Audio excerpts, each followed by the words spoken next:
Today, I'm going to talk about something a little bit more abstract. I'm going to talk about why women are so important.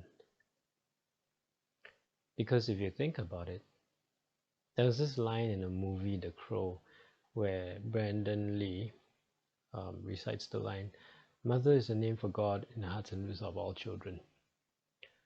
Why is that so? Well, it's very simple. Women are the only beings that can create life. They nurture the life in their wombs, they create it in their wombs. Of course, yeah, you need a man as well, but you don't really need a man, do you?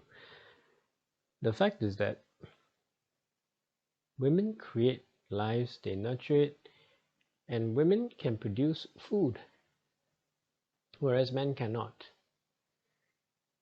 So, yeah, women are actually superior to men because they can live without us, literally. They can survive without us. Literally, they can produce food without us. They don't need us. We can't produce food. How do we produce food? We can't produce food. A mother can produce breast milk to feed the baby. Try asking a father to do that. Not gonna happen. So yeah. And if you think about it, life is created in the womb. So mother is God, because mother is the one that creates life. That's why fathers are not important.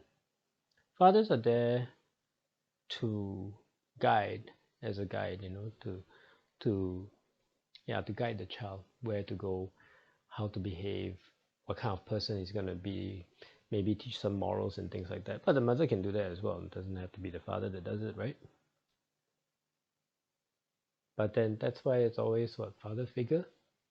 But what's the father figure? An example for a child if it's a boy. So why do we place so much importance on boys? If you think about it, boys cannot produce food. Boys can't. They have to go out and hunt. They have to gather. They have to, in a hunter-gatherer sense of the word. Women don't have to. They can produce milk. Men can't. So yeah, men are actually more useless than women. Because women can hunt as well. Women can do almost everything a man can do. Men can't do everything a woman can. And it's physiologically impossible. And case in point is produce food. Men cannot produce food. Sure, they can chop off part of the flesh, but it's not food production. It's not going to grow back. If you chop off, if you lop off an arm, it's not going to grow. You're not going to grow a new arm, right? Or if you lop off a foot, it's not going to grow a new foot. If you lop off a finger, it's not going to grow. You're not going to grow a new finger. So it's not like as if we can produce any form of sustenance. Just food for your thought.